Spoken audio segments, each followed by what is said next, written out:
Beneath the quiet lapping of waves along the Cretan shore, the earliest breath of Greek civilization rises like steam from ancient stones.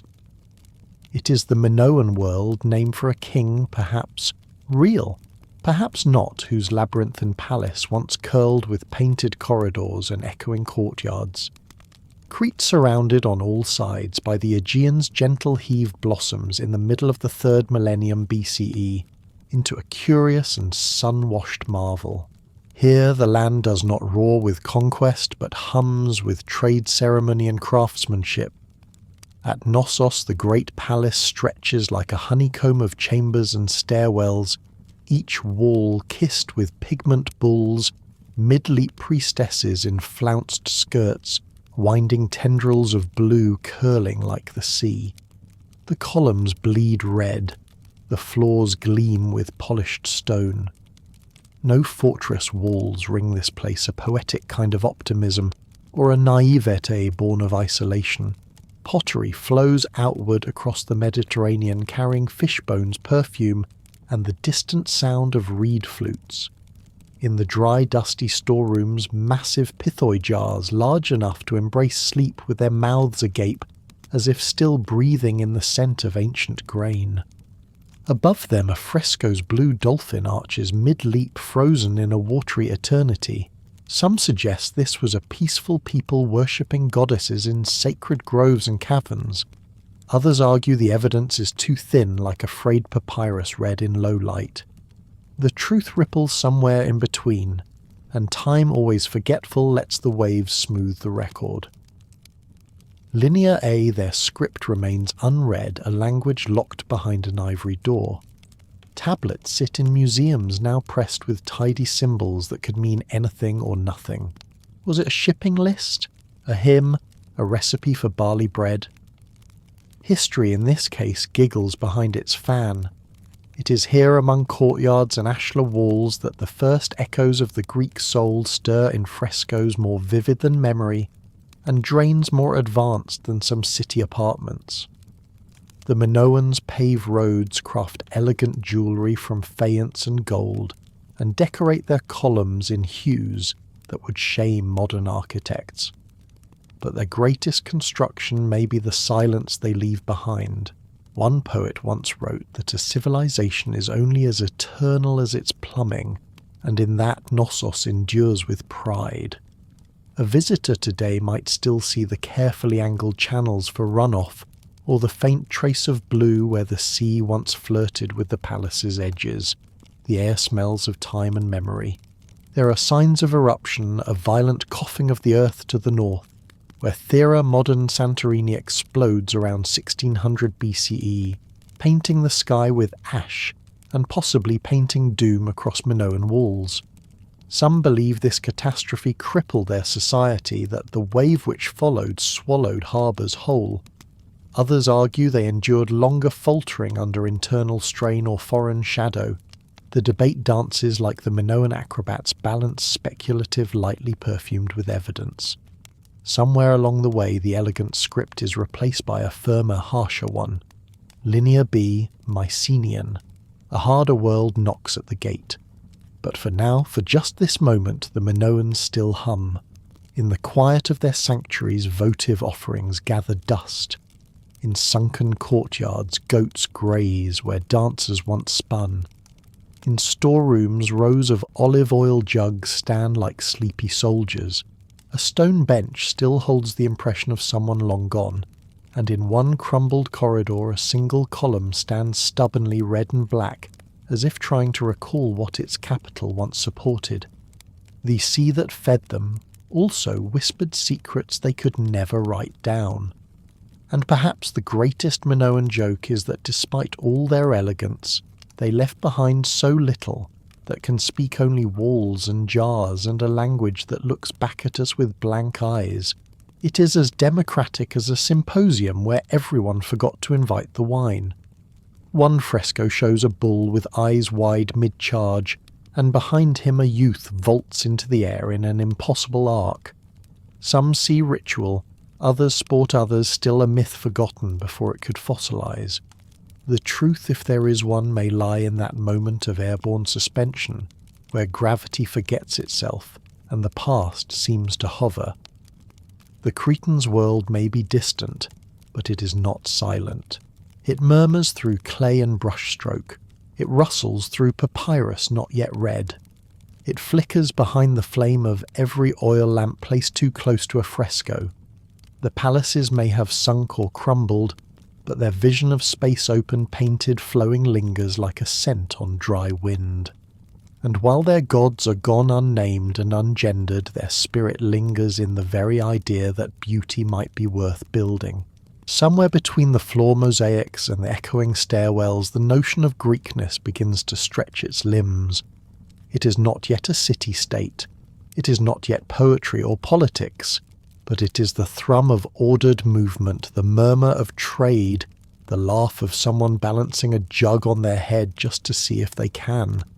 Even the dolphins on the wall seem to smile knowingly, as if they too have read the unreadable script and found it full of puns.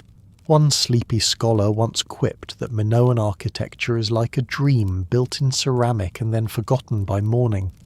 It is a dream with plumbing frescoes and myth stitched into the very bones of Crete. And when the waves lap now against the island's shore, perhaps they are remembering. Perhaps they are rehearsing the syllables of Linear A, practicing them again and again, until someone somewhere will finally hear. Across the Aegean, and into the windswept hills of the Peloponnese, a new kind of world rises with bronze in its fists and stone at its feet. The Mycenaeans do not build open palaces filled with dolphins and dancers. They carve citadels ringed by great cyclopean walls that still today provoke the same silent question: how did they lift such weight? At Mycenae, at Tiryns, at Pylos, the stones press against one another like old warriors huddling in conversation. They do not flow, they impose. A single gate, the line gate, stands as a permanent growl, two sculpted beasts perched above the lintel.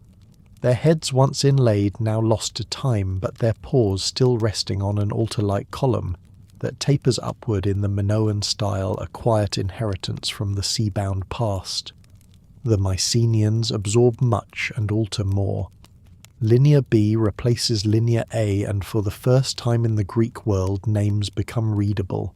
We find Wanax the king, the lord scribbled in hurried hands on clay tablets, recording oil wine textiles and perhaps the price of not being hungry.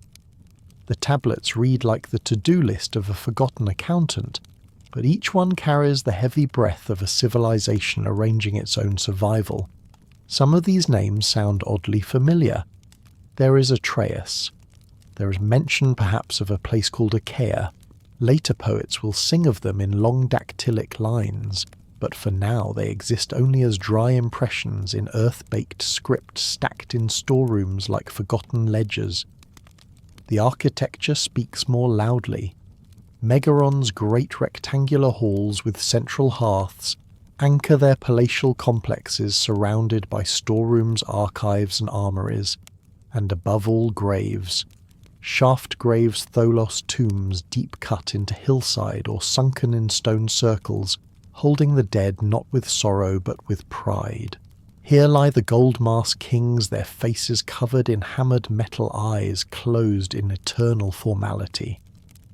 One of them, mistakenly or poetically, was once called Agamemnon.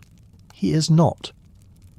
But his mask still glows under museum glass, a smile curled like the whisper of a punchline never told. The Mycenaeans trade, fight, build and count. Their swords are long and elegant, their armour heavy with boar's tusk helmets and layers of linen and bronze. They carve glyphs into stele. They fashion rings, goblets, weapons, and a kind of logic that believes a strong wall is the best poet. Somewhere in this world Troy burns, or doesn't. A real city, yes, a mound of 9 layers rising in the northwest, its stones scorched and reused. But whether it was Helen or grain roots that launched the 1,000 ships remains unclear. Homer singing centuries later folds the Mycenaeans into epic. But here they are, quiet administrators of a world not yet wrapped in myth. Still there are whispers of something else, of waning power, of disorder, of endings masked as continuities. Around 1200 BCE, the tablets stop being written, the walls stop rising, sites are abandoned, the palaces blacken and fall. Some suggest a wave of invasions. Others blame systemic collapse, environmental stress, internal unrest, or too many boar tusks and not enough boar. The records go silent, and Linear B joins Linear A in history's unreadable chorus. What follows is emptiness, or perhaps just quietness. One sleepy historian once joked that the Mycenaean bureaucrats would have made terrible poets, all lists no metaphors, but perhaps it is this very devotion to grain and gear that let them rise so far. Still, even the best organised storeroom can catch fire, and yet the world does not vanish. It burrows, it remembers. In a later era, the Greeks will tell tales of heroic age warriors, of walls built by giants, of mighty kings and long-haired Achaeans. And while the timelines blur and the myths twist like vines around broken columns, somewhere beneath it all are the bones of these warrior kings. Their shields may be buried, their names mispronounced, their cities overgrown, but their memory lingers. In a hilltop grave near Dendra, an armoured figure sleeps in bronze, his helm still intact. His sword, long, his jaw clenched even in death. We do not know his name. Perhaps he preferred it that way. The Mycenaeans leave behind no philosophical treatises, no epic dramas, no democratic experiments, only weapons, gold, and administration. A civilization of strong arms and silent archives. But their echo shapes what comes after. Their architectural forms persist. Their burial rites echo down into later Greek memory, and their stories are reshaped by poets who never saw a shaft grave but knew the weight of legacy. One curious artifact, the so-called warrior vase, shows a row of helmeted men marching with spears and round shields. Their faces are blank, their limbs stiff like toy soldiers in procession. It is both absurd and profound. A civilization records its warriors not with triumph, but with cartoonish uniformity. As democratic as a hoplite parade with only one kind of moustache. Elsewhere, a golden goblet shaped like a bull's head lies crushed in a tomb, beautiful, impractical, possibly ceremonial, or possibly the result of someone showing off at dinner. Some scholars think the Mycenaeans drank their wine diluted with water. Others suspect they drank it like decisions in haste and with consequences. The truth is probably somewhere in the middle, like an undeciphered recipe for hangovers etched into forgotten clay. But even as their power fades, the Mycenaeans pass on something intangible, the memory of kingship, of grandeur, of far-reaching influence. Later Greeks squatting in the ruins of Mycenaean palaces would wonder who once lived there. They would name the places after heroes' imagined thrones where ledgers once sat and weave poetry from stones. And so the Mycenaean legacy is not just in walls or weapons, but in the soft chalk of cultural memory rubbed out and redrawn again and again. As the palaces of the Mycenaeans fall to silence, so too does the light dim across the Greek world. What follows is not darkness in the catastrophic sense, but a long low twilight, a period of quiet disintegration and patient forgetting often called the Greek Dark Age.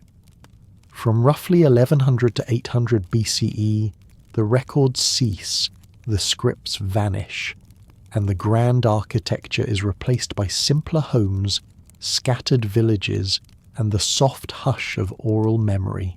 Linear B disappears entirely, leaving behind no substitute. Pottery becomes plainer, graves more modest. Trade shrinks like wool in rain. It is as if the very idea of civilization curls inward for warmth. Still, people remain. Shepherds lead flocks through olive-strewn hills, fishermen mend nets along quiet shores, and elders recite long tales by firelight tales that stretch from memory into myth. In Lefkandi on the island of Euboea, something unusual survives a great apsidal building with a burial at its heart. A man, a woman, and 4 sacrificed horses lie interred beneath the long, thin roof. The grave goods include imported items, bronze gold and an iron dagger from the east. It is an echo from a time both before and after itself, a house that is also a tomb that is also a question. Was he a king? Was she his queen? Or is this simply what memory looks like when it clings too tightly to the past? Some scholars call Lefkandi an anomaly. Others see in it the thin thread that binds the ages together, a bridge of ash and bronze stretching quietly across the sea of forgetting. Without writing, the Greeks turned to song. Oral poetry becomes the filing cabinet of a culture with no paper, no ink, only breath and memory. Somewhere in this age, the Iliad and Odyssey begin to form not yet written, but passed from lips to ear in rhythms easier to recall than to explain. These are not Mycenaean texts, but they carry Mycenaean bones. Long-haired Achaeans ride chariots beneath stormy skies. Hector dies. Achilles sulks. A wooden horse creaks in Troy's final dusk. It is history varnished with imagination, or imagination anchored by ruins. Either way, it survives like a joke told so many times that no one remembers who laughed first. One sleepy professor once described the Dark Age as a long pause between verses, and perhaps that is the kindest framing. It is not a collapse, but a long exhale. Iron replaces bronze. Slowly, unevenly, it seeps into the tools and weapons of the age. Easier to find, harder to work, it changes everything. A blacksmith in a smoky hut hammers something that might be a ploughshare or a blade or both. In 1,000 tiny settlements, Olynthus, Zagora, Nicoria, life resumes. Modestly, quietly. The great palaces no longer rise. Instead, household clusters dot the hillsides. Families bury their dead in clustered cemeteries, often with little fanfare. Pottery begins to change too, from the sub-Mycenaean drabness to something called proto-geometric. Concentric circles, crisp lines, and methodical patterns begin to emerge as if the potters are rediscovering order one brush stroke at a time. The designs are not yet ornate, but they are confident. Spirals spin like slow thoughts unfurling across clay. There are fewer monumental buildings, fewer luxury goods, fewer jokes, though one might imagine that a shepherd leaning on his crook in the fading sun still has time for a dry remark. Perhaps something like, "In the land of the blind bards, the one with the best memory is king." If the Mycenaeans prized ledgers, the Dark Age Greeks prize endurance. They build nothing that lasts except stories. That is their brilliance. The world shrinks, yes, but it also condenses. It thickens. Somewhere in the memory of these scattered villages are the seeds of temples, dramas, polis. And though the past remains unreadable, its imprint lies just beneath the topsoil. Children might play on the stones of a ruined Megaron, unaware that a king once feasted there. Elders might speak of ancestors who were greater without knowing just how recently their bones were laid beneath the same earth. One of the odd poetic truths of this period is that it exists largely through absence. We know it happened because so little else did. No tablets, no archives, just ruins that go uninhabited and artifacts that go undecorated. And yet it is in this quiet that something essential takes root. By the end of the Dark Age, a trickle of trade returns. A few more graves hold imported objects. Phoenician influence whispers into harbours, bringing not just goods but ideas, and most crucially letters. The Greeks adopt and adapt the Phoenician alphabet, adding vowels, crafting it into something that sings. Writing returns not as bureaucracy, but as poetry. The Greeks begin to write not what they do, but what they imagine. In the flickering moment between silence and sound, the world turns again. The past is not forgotten, it is rewritten. The memories of the Mycenaeans re-emerge as legend. and even the quiet Lefkandi tomb becomes a kind of template for tales of noble death and ritual grandeur. Some argue the Dark Age was a failure of civilization. Others see in it a necessary stillness, a fallow period before a new harvest. Perhaps, as one poet once murmured, "It is only in darkness that stars remember how to shine." Or more dryly, it was a long time to misplace your writing system, but even so the world turns, and when the first temples rise again, when the cities return, they will do so not as echoes of the Mycenaeans, but as something new, something self-aware, something that remembers and rewrites at once. The Greek world does not merely recover, it reinvents. The silence has taught it to listen. From the long hush of the Greek Dark Age, the world begins again not with trumpets, but with the soft, deliberate movements of people building homes, kindling fires, and carving names into clay.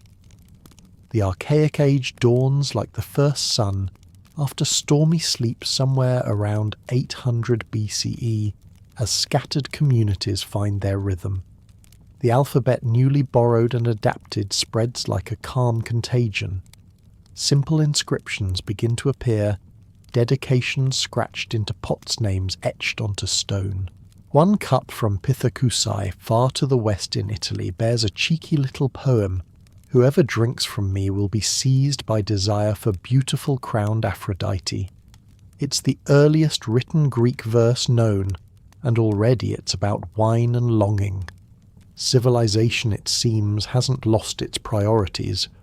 In these formative years, villages swell into towns, markets hum, temples rise. The agora, part gathering place, part stage, part whispering ground, takes shape at the centre of public life. Pottery grows bolder. The geometric style blossoms into black figure scenes of chariots, animals, and processions, all drawn with care and rhythm, as if the world itself is finding its lines again. In this fertile reawakening, the polis, the city-state, emerges. Not just a town with walls, but an idea that community could be more than shared fields, that politics could be local, and identity tied not to tribe or dynasty, but to civic life. Dozens rise across the mainland and islands, each with its own customs, deities, dialects, and ambitions. Among them, two names begin to echo louder than others, Athens and Sparta. Athens, nestled in Attica, begins as a modest town growing outward, trading olive oil and painted pottery with its acropolis slowly crowned in stone. Sparta, far to the south in Laconia, hardens itself along different lines, a militarized community prizing order, simplicity and control. But at this early hour, neither city yet casts a long shadow. They are seedlings in a crowded field. Colonization becomes the pulse of the age. Greeks sail west to Italy and Sicily, east to the Black Sea, founding new cities along fertile coasts, Syracuse, Ephesus, Massalia.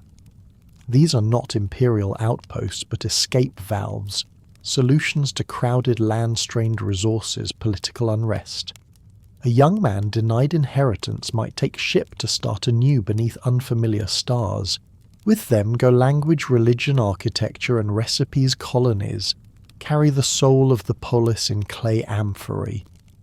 It's been joked that the Greeks didn't so much colonize as scatter, like olive pits thrown from a window.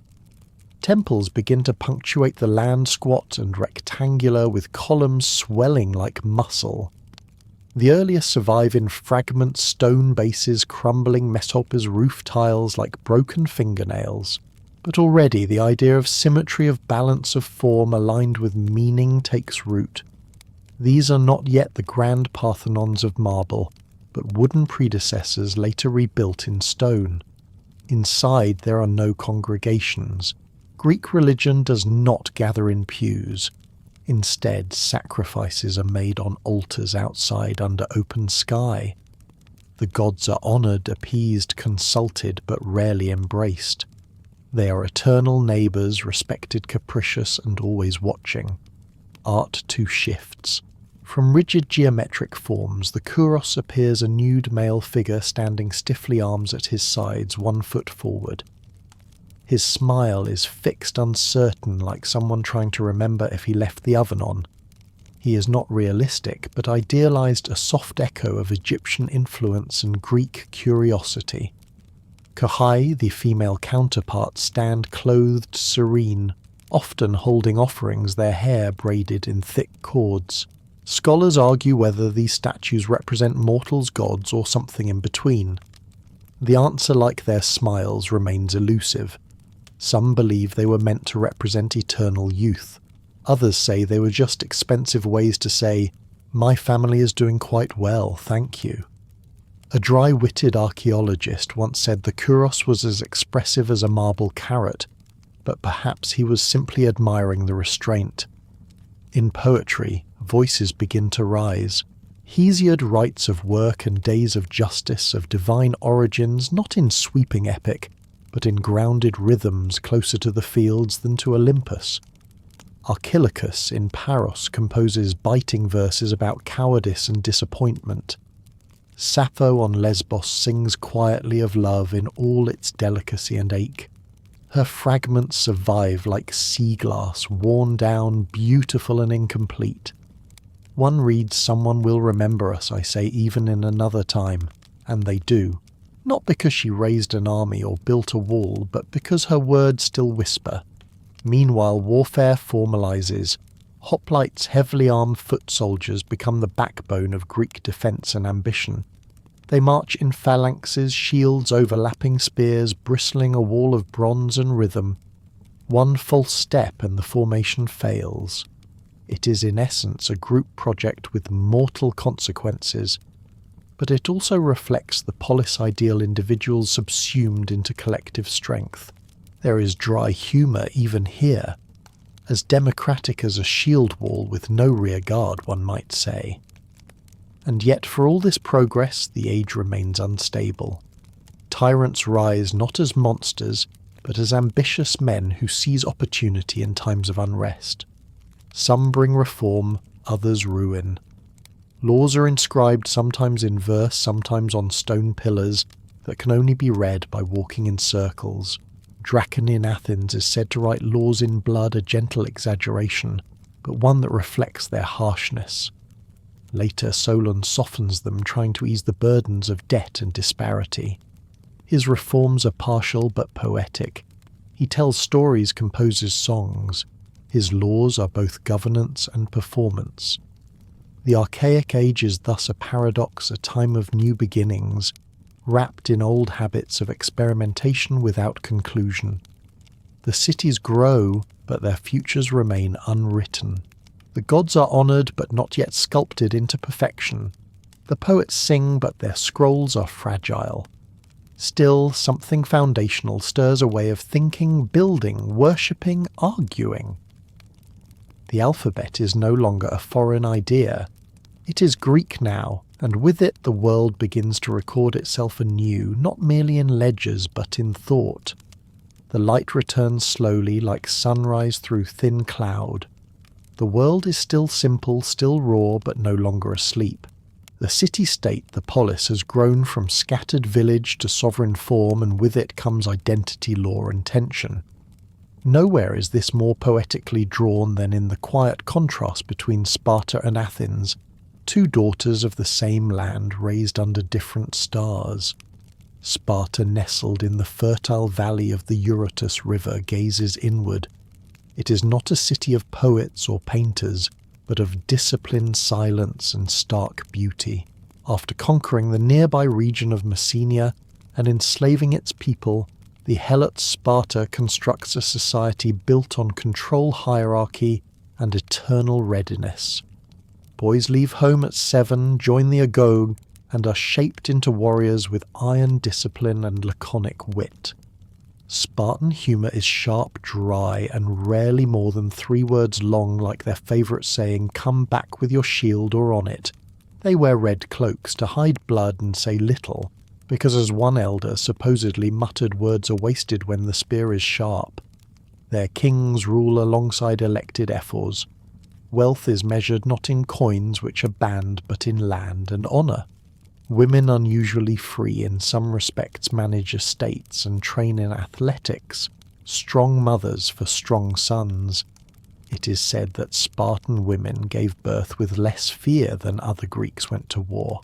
As democratic as a monarchy with 5 supervisors and no dinner menus, the Spartan system remains both admired and feared. Meanwhile, far to the north, Athens stretches toward the sea. Its hills and harbours encourage trade, its people talk often and vote more. Here the seeds of democracy begin not as lofty ideals, but as practical solutions to unrest. The city grows restive with inequality, debt and factionalism. The reforms of Solon, eliminating debt bondage, creating citizen classes, allowing broader participation, begin a long careful shift. Power spreads slowly, unevenly, like wine soaking into thirsty soil. Later, under Cleisthenes, the tribal system is reorganized, and the assembly, the ecclesia, becomes the voice of free male citizens. It is not yet democracy as modern minds imagine it, but the scaffolding is there. Juries are chosen by lot, ostracism. The gentle art of voting someone into a 10-year vacation becomes a civic tool. The city listens to itself, argues with itself, and records it all with pride. One stone inscription reads like a sleepy complaint from a disenchanted citizen. Even the jury gets olives. Still, Athenian democracy remains narrow. Women do not vote.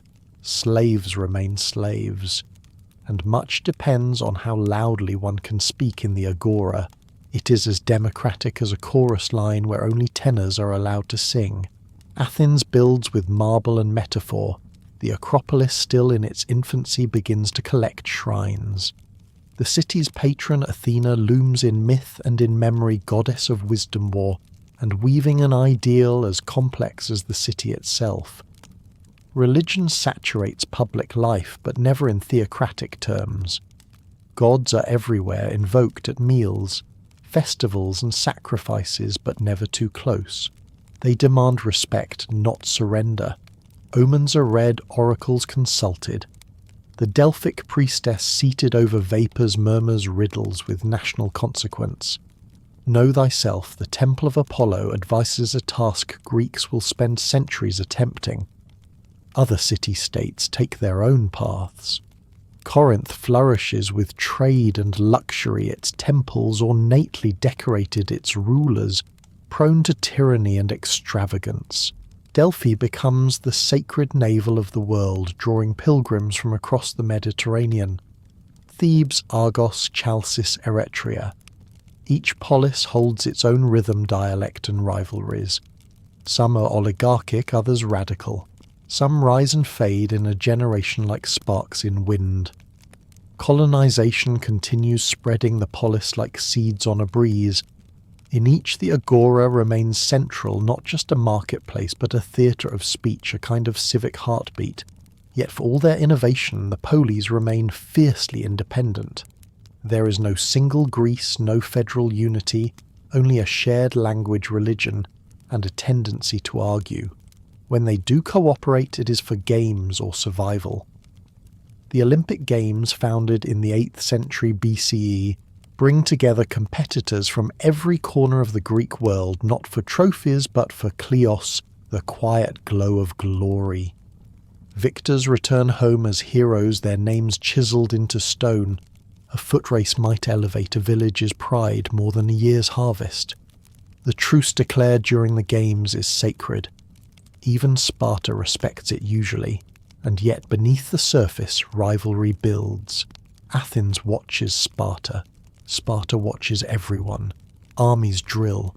Walls rise. Treaties are made and unmade over cups of wine and the smoke of sacrificed bulls. Philosophers begin to wonder aloud what is the best life, the best government, the role of a citizen.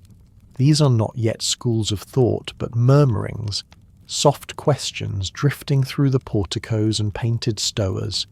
A boy in a dusty corner of Attica might overhear a debate and not know that he is standing at the edge of an idea that will stretch centuries.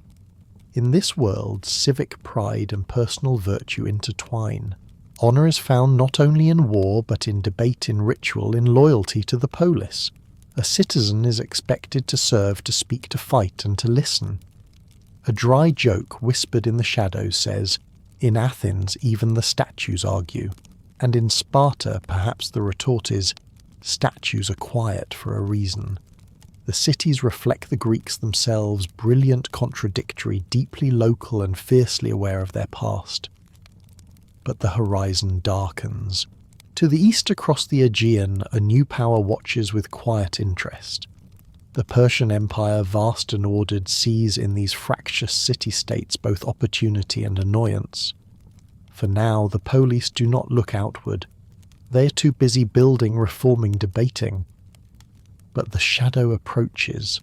Before long, Sparta and Athens, so different in form, so alike in pride, will be forced to stand side by side. For now, they grow in their own directions, two branches from the same olive root.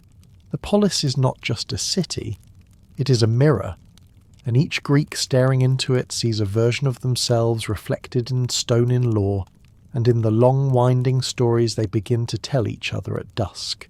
As the polis stretch their limbs and refine their voices, the land blooms, not only with laws and alliances, but with festivals, temples, and a culture that sings of gods, heroes, and human striving.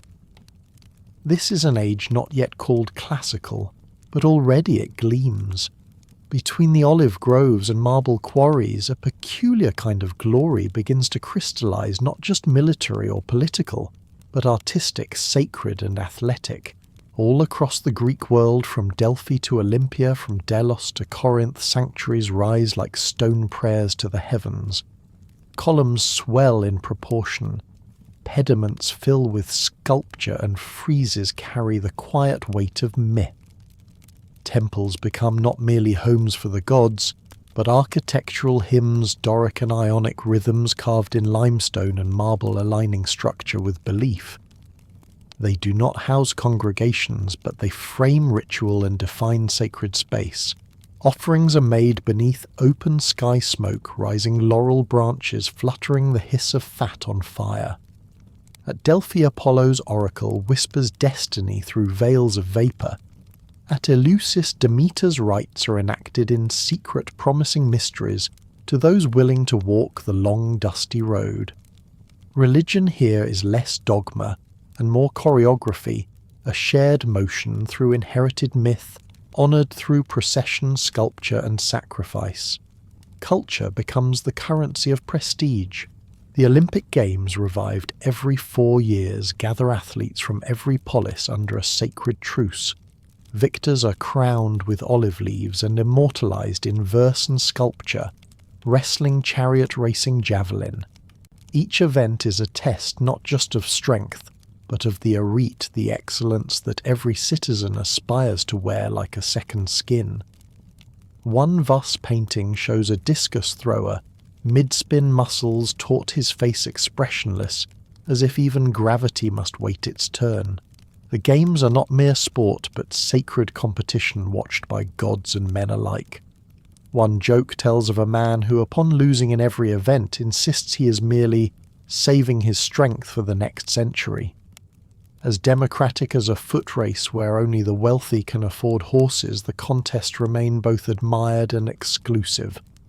Poetry and music weave through this world like thread through cloth. Lyric poets bloom like wildflowers, Sappho in Lesbos, Alcaeus, Anacreon, Pindar.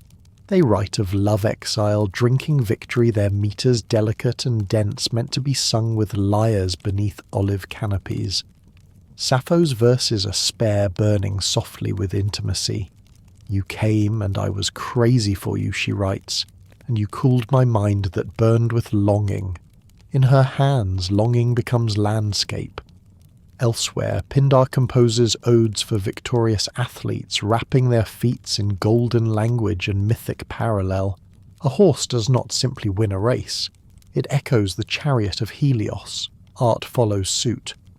Black figure pottery perfects itself, then gives way to red figure technique, allowing for finer detail and greater realism. Scenes of symposiums, of Dionysian revels, of warriors departing fill the clay surfaces like quiet plays in miniature. A single cup might tell of a sacrifice of farewell, and a joke all painted with care, then fired to permanence. One kylix, when lifted, reveals a painted gorgon at the bottom, a grimacing surprise for the final sip. Perhaps it was a warning against drinking too deeply, or too slowly. The sculptor's chisel becomes an instrument of thought. Kouros and core statues evolve from stiff outlines to softer, more fluid forms. Muscles stretch beneath marble. Faces relax into ambiguous expressions. The body becomes not just a symbol of youth, but a vessel of idealized truth. The creature's boy found in Athens stands in contrapposto weight-shifted hips, tilted the first known figure to breathe visually. He does not smile, he merely is. Some scholars debate whether this marks the beginning of true naturalism or simply a more practiced abstraction. As with all Greek innovation, it is both. Theatre begins to germinate in the fertile soil of Dionysian worship. In Athens, the earliest tragedies are composed as part of festivals first, as choruses, then as dramatic contests. Thespis is said to be the first to step from chorus into individual role, thus birthing the actor. Whether true or apocryphal, the story pleases the Greeks, who enjoy origin myths nearly as much as comedies about goats. Plays are performed in large open-air theatres, their structure echoing the curve of hillsides. Masks amplify both voice and expression, and the audience spread across stone benches becomes part of the ritual. It is a place where myth is relived, where questions of fate, justice, and hubris are played out beneath the gaze of divine statues.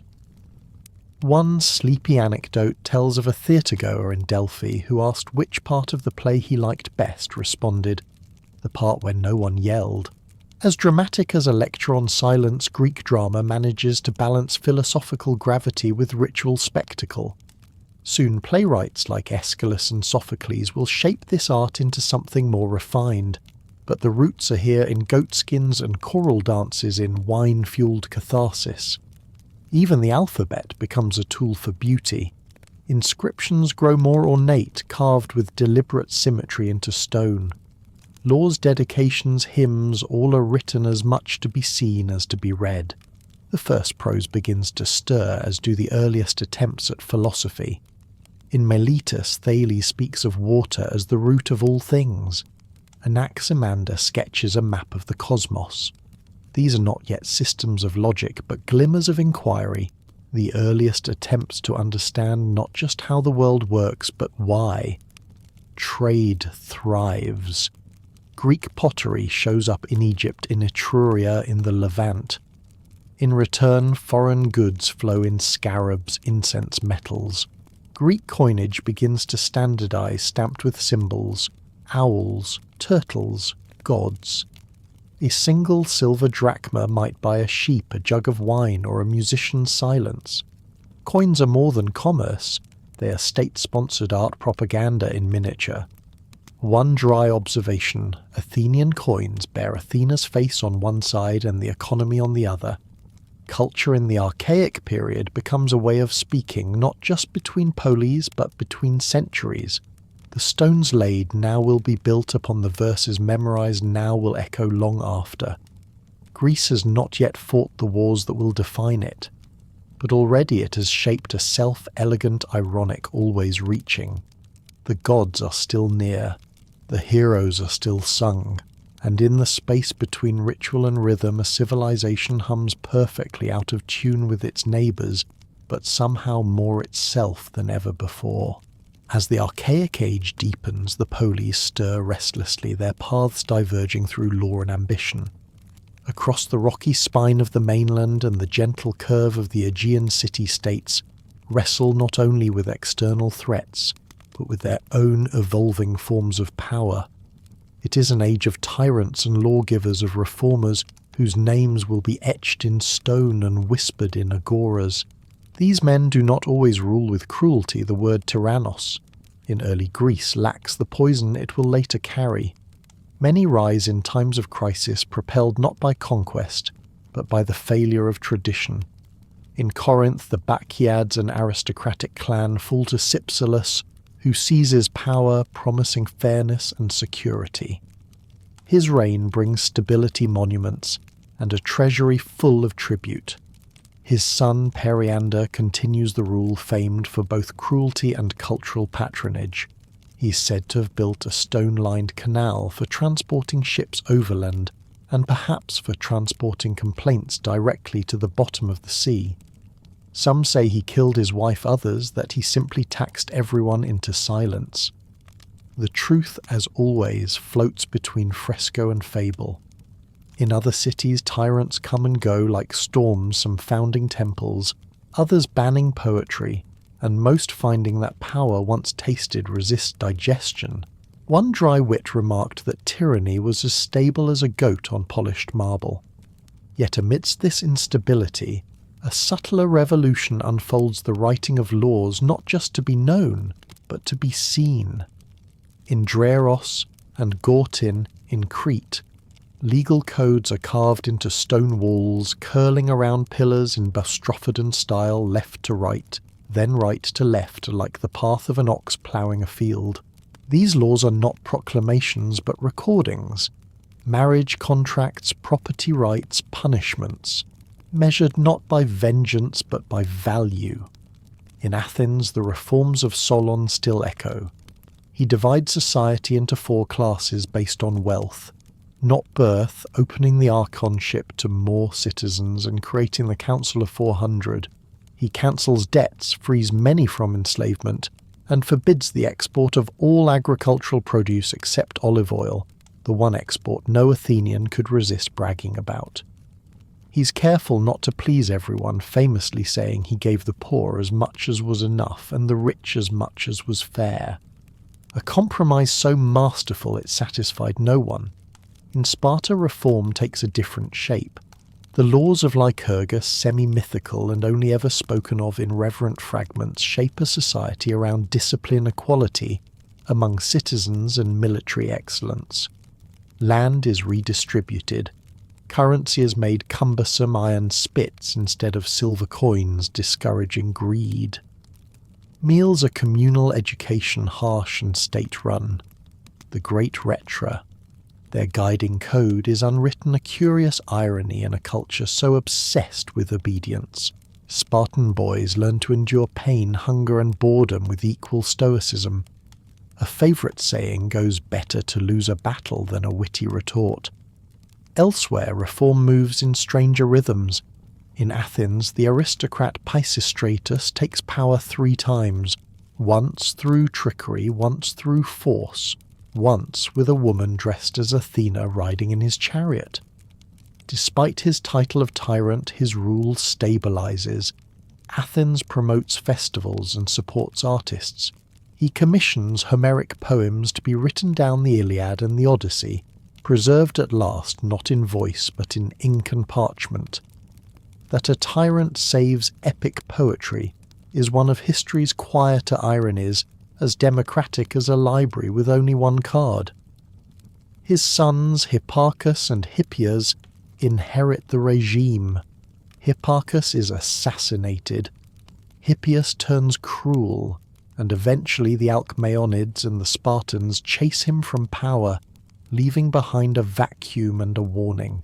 The tension between reform and repression weaves across the Greek world. Citizenship expands, then contracts. Power flows like olive oil, thick, precious, and likely to stain the hands that grasp it. In many polis, hoplite warriors begin to demand greater voice in politics. After all, they fight in phalanx side by side, shield against shield. Why not vote side by side too? This hoplite ideal of solidarity and defence and civic dignity pressures the old aristocracies. Assemblies grow bolder, councils expand, and rhetoric becomes as vital as iron. The stories of this age often revolve not around battles but around decisions. Who should hold power? Who speaks for the people? How much is too much law? One comic fragment from the period suggests The best lore is the one you remember after wine. Others argue lore is what you carve into stone so that no one can pretend they forgot. In the Agora, men argue these things with the same passion they apply to poetry or olives. And behind it all, the polis drift further apart and yet closer together, drawn into a shared tapestry of dispute, custom and ambition. Even religion becomes more institutional. Panhellenic sanctuaries like Olympia Delphi and Nemea become stages for both piety and politics. City-states dedicate treasuries, build monuments, and compete for divine favour. A small dispute in Olympia might escalate into a military alliance. A particularly lavish statue at Delphi might reflect a city's wealth more than its faith. The gods are constant, but their altars become diplomatic forums. One sleepy historian quipped that Zeus heard more lawsuits than prayers. Yet for all their restlessness, these cities are still young. Their buildings may be older than their constitutions, their laws may be revised more often than their temple roofs, but the desire to shape the polis endures not just to live in it, but to define it. Reform, tyranny, assembly decree each a different answer to the same question: how should we live together? The answers are manifold, often contradictory, always temporary, but each experiment leaves a mark carved in stone, recited in verse, or shouted across the marble courtyards of the future. And somewhere just over the horizon, across the waters of the east, the great empire of Persia watches and listens. It sees the turmoil, the brilliance, the hubris. It does not yet act. But the stage is nearly set, and soon the Greek world fractured, and fervent will be forced to look outward not by choice but by necessity. For now the laws continue to be etched, the tyrants to rise and fall, and the people to gather beneath painted porticos discussing justice in the shadow of freshly built temples. Across the eastern sky, beyond the scattered isles and stubborn independence of the polis, an empire stirs with deliberate grace. Persia, vast and ordered, stretches from the mountains of Anatolia to the banks of the Indus, from the cold forests of the north to the warm waters of Egypt's delta. Under Cyrus, then Cambyses, and now Darius, it is not chaos but administration that governs satraps. Tally taxes, roads thread deserts, and royal couriers gallop from city to city bearing tablets sealed with certainty. It is in its own quiet way majestic. But to the Greeks, particularly those in Ionia coastal cities like Miletus, Ephesus, and Halicarnassus, Persian rule is not welcome. These cities, once autonomous and vibrantly Greek, now pay tribute to a distant king. They do not see, obey laws they did not write, and send troops for wars they did not choose. It begins as so many moments in history do, with frustration. Around 499 BCE, Aristagoras of Miletus, a man perhaps as ambitious as he is unlucky, sparks a revolt. He convinces the Ionian cities to rise against Persian control, and then turns west seeking help from mainland Greece. Sparta declines too far, too complex, not enough helots left behind to risk it. But Athens, stirred by kinship and a whiff of opportunity, agrees. They send ships, small in number, large in symbolism. The revolt fails, crushed under the weight of Persian response, but the spark has flown from east to west. Darius the Persian king does not forget. He hears of Athens, a city he once ignored, and reportedly orders a servant to whisper to him nightly, "Master, remember the Athenians." A gentle reminder, like an olive pit caught between teeth. By 490 BCE, Persia strikes. A fleet lands at Marathon, a wide plain just north of Athens, its sands soft beneath thousands of sandals. The Athenians, outnumbered, march to meet them. They are citizen soldiers, hoplites in bronze, not professional troops, but men who voted before they armed. With no Spartans in sight, delayed perhaps conveniently by a religious festival, Athens fights alone, aided only by a handful from Plataea. The battle is brief, brutal and decisive. The Greek phalanx charges downhill, the Persians falter in close quarters, and victory rises with the dust. Herodotus later records 192 Athenian dead, buried on the field beneath a tumulus, their memory as still as the air above them. Legend says a runner Pheidippides dashes back to Athens to announce the victory before collapsing. Whether he existed or not, the tale persists, as enduring and uncertain as the footprints it imagines. Darius dies before he can return. His son Xerxes inherits both throne and vengeance. 10 years pass. Then in 480 BCE he comes, not with whispers but with spectacle.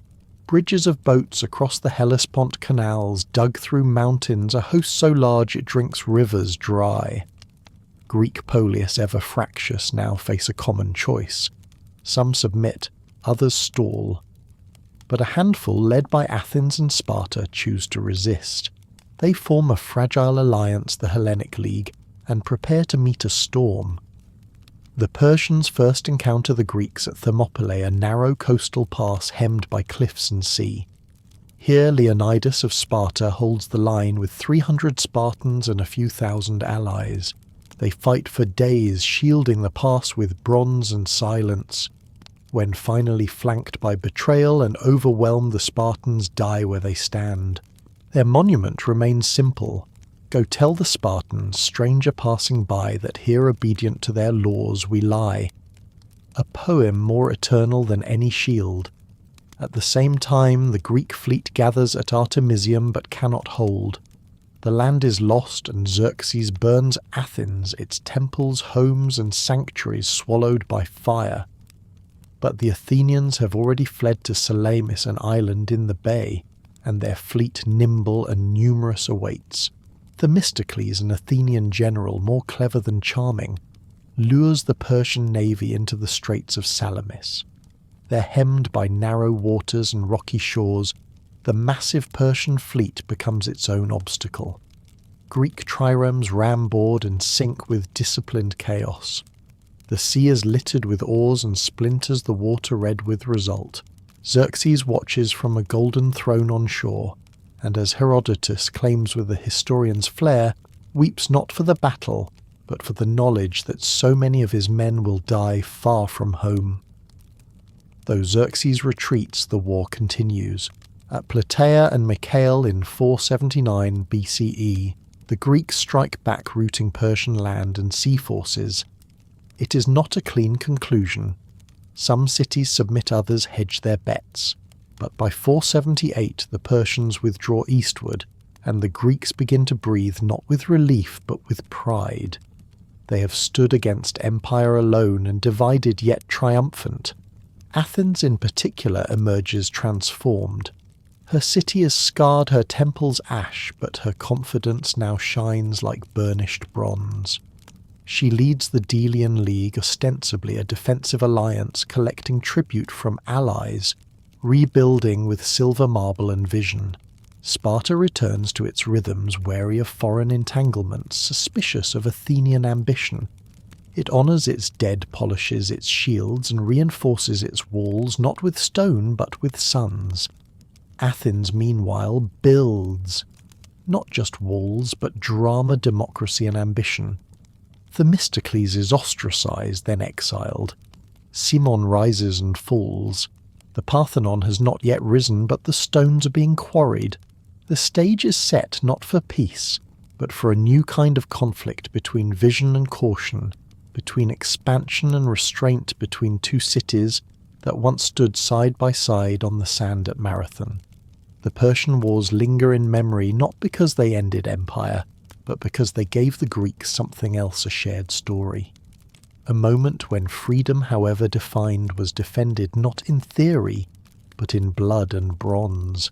Whether one believed in the democracy of Athens or the order of Sparta, for a time both found common cause beneath the shadow of Persian sails, and though that unity will fray, and quickly the memory remains.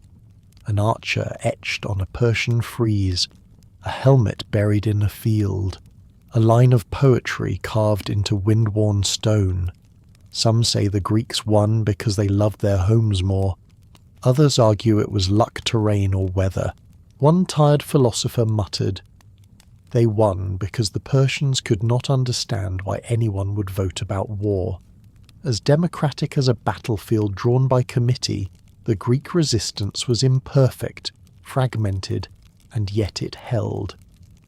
And now, with the storm past and the marble cooling in Athens, the Greeks begin to wonder what comes next and who will lead them into it. The fire that once crackled through Athens now cools to stone and ambition. Xerxes has retreated, but the war has left behind more than scorched temples. It has carved new shapes into the politics and pride of the Greek world. Sparta, having stood at Thermopylae and fought at Plataea, returns to its silence, content to remain aloof behind tradition. But Athens does not look inward. She rebuilds not modestly but monumentally. Under the guidance of Themistocles and the funding of the Delian League, Athens transforms her blackened Acropolis into a vision of marble defiance. Tribute flows from allies, some willing, others weary, into Athenian coffers, and the navy becomes her beating heart, a forest of oars cutting across the Aegean. It is said that Athens begins to treat her allies like a shepherd treats sheep, with a firm hand and a sharpened knife. As democratic as a courtroom where the judge writes the laws, prosecutes the case and keeps the taxes, Athens begins to lead with both ideals and imperatives. To secure their future, the Athenians build long walls, great corridors of stone, stretching from the city to the port of Piraeus, ensuring that even if land is lost, the sea will remain theirs. Triremes are docked in rows like sleeping giants ready to wake at the whistle of war. Themistocles, who envisioned much of this, falls to suspicion and exile, replaced by new leaders like Cimon, then Pericles, each adding their own architecture to Athenian ascendancy. But it is not all policy and planning. The people themselves, the demos, are emboldened. The assembly meets regularly, courts are manned by citizens, public offices are filled by lottery. This radical democracy, born of necessity and nurtured by silver from Laurian's mines, reshapes how a city thinks about itself. Culture explodes like dawn through a colonnade. The theatre of Dionysus stages new forms of tragedy and comedy. Aeschylus, veteran of Marathon, and Salamis writes, plays where gods and kings wrestle with fate and pride. Sophocles refines the drama, giving us Oedipus, that most fated of men, and Antigone, who buries her brother against the will of the state. Euripides, later and more cynical, crafts characters torn by emotion and doubt. One quiet joke whispers that his heroes speak like jurors, and his gods arrive late. Each spring festival becomes a civic mirror, the city watching itself weep, reflect, and laugh. Tragedy becomes a form of inquiry comedy, a license for critique. Aristophanes mocks politicians, philosophers, and even the plays themselves. His clouds depict Socrates suspended in a basket, pondering the absurd, as if to say, even wisdom has its punchlines. But the war is not yet finished. The Persian Empire still looms, and Athenian expeditions push deeper into foreign waters. Egypt is drawn into conflict, and the Delian League, ostensibly a mutual defence pact, becomes an empire in all but name. Cities that rebel are punished, their walls torn down, their autonomy revoked.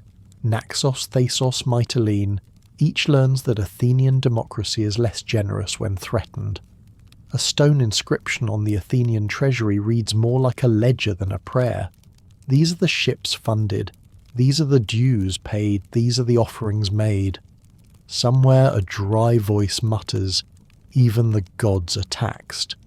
And yet, for all its contradictions, this is Athens at her most radiant.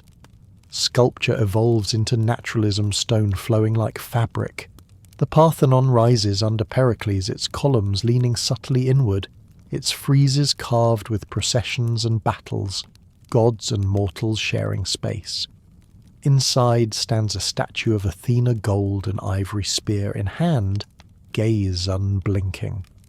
Phidias, its sculptor, is accused of embezzling some of that gold, whether true or not. The accusation itself speaks to how tightly art and politics have become entwined. Philosophy too begins to take root. In the shaded groves and stoas, Socrates walks barefoot, questioning everything. He does not write, but he speaks, and in his questions he plants seeds of doubt, ethics, and dialectic. His method is simple: ask, listen, ask again, but it unsettles, unmoors, and ultimately angers. Meanwhile, Sparta watches. The Peloponnesian League, older and more rigid, sees Athenian growth not as brilliance but as overreach. Tensions rise like unfinished walls. Disputes over colonies, allies, and trade spiral into broader mistrust. Corinth always prickly complains. Megara is sanctioned. Epidamnus sparks argument. And slowly the alliances harden into sides. The winds of war return not from Persia now, but from within. Yet before the storm there is one final blaze of cooperative fire. In 447 BCE at Delos, the treasury of the League is moved to Athens' symbol and substance at once. The empire is no longer theoretical. It is chiselled into walls and poured into marble. Athens stands radiant but brittle. Her democracy is vibrant yet combative. Her culture is brilliant yet sharp-edged. One historian later calls this her golden age, but others note it gleams like polished bronze, bright, beautiful, but built for war. For now, fire and sea have reshaped the Greek world. The Persians have been checked, the city-states have grown, and a fragile balance hangs in the salted air. The sea lanes are patrolled, the theatres full, the philosophers asking impossible questions. But beneath the processions, the games, the hymns and the laws lies a familiar tension. Athens and Sparta, so different in soul, so similar in pride, are no longer bound by necessity. And soon their ships and shields will turn inward. For the moment, however, the Aegean lies still, the marble gleams, and the statues hold their breath, as if aware that the gods are watching closely, waiting for the next move in a game they no longer control. The age of Pericles begins not with conquest, but with marble rising from ash. Athens, phoenix-like, rebuilds upon her wounded hills with a vision so bold it transforms the very idea of a city. Under Pericles' strategist, orator, and statesman, the polis becomes something more than stone and law. It becomes a beacon, a mirror to its own ideals. He guides the city with a quiet force elected again and again, a strategos trusted not because he flatters, but because he frames ambition as destiny. Tribute from the Delian League now funds not defence but dreams. Temples rise where ashes once blew, chief among them the Parthenon, a structure so precise its columns subtly curve its stones, fitted without mortar, its decorations marrying myth to civic pride. Inside stands Athena Parthenos, sculpted by Phidias ivory and gold spear and shield wisdom and war, gazing with a calm fierceness across the city named for her. The arts bloom with a confidence rare even in Greek history. In the theatre of Dionysus, dramatic competitions unfold with solemnity and satire. Tragedies by Sophocles, now in full maturity, explore fate, justice, and piety. Oedipus Rex turns the search for truth into a spiral of self-destruction, while Antigone pits personal conviction against the authority of the state. Euripides, more iconoclastic, peels back the polite veil of myth to expose human fear and longing. His Medea, both mother and murderer, speaks not to gods, but to the audience's own contradictions. Comedy too flourishes.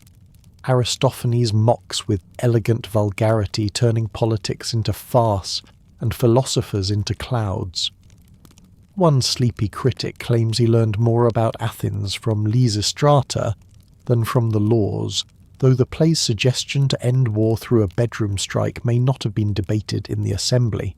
As democratic as a joke voted on by 1,000 citizens, Athenian theatre becomes civic ritual, emotional training and entertainment all under open sky. In the agora, the rhythm of democracy beats daily. Citizens, at least those male and free, gather to vote, argue and legislate. Juries are vast, chosen by lot, and decisions are made in broad daylight. The law courts swell with cases some trivial, some tragic, and oratory becomes both art and necessity. To speak well is to exist. Political life demands language. Pericles himself is remembered less for his commands than for his voice, calm, elevated, unbending. In his famous funeral oration, he declares Athens the school of Hellas, a place where men live freely and govern themselves. It is civic poetry disguised as eulogy, a quiet assertion that the polis, when justly ruled, is more than geography. It is character made visible. Science and philosophy stretch their limbs.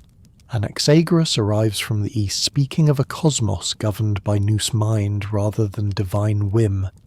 He is met with admiration and unease, for his teachings imply that the sun is not a god but a flaming rock. Socrates, not yet on trial, begins to wander, asking questions that dissolve certainty like waves over sand.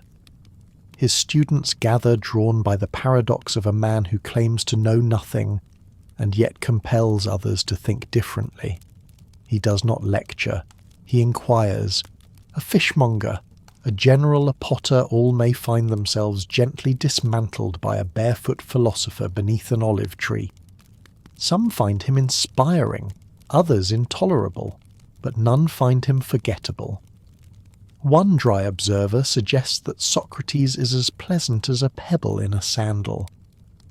Elsewhere, Hippocrates codifies medicine, shifting healing from mysticism to method.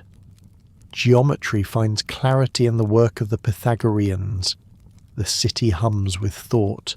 Even architecture becomes argument, balance, order, and proportion, expressing values as much as aesthetics. The Acropolis is more than beautiful. It is a claim, a declaration of who the Athenians believe they are, or at least who they wish to be. But underneath this golden surface, tensions gather like storm clouds. The Delian League has become an Athenian empire in all but name.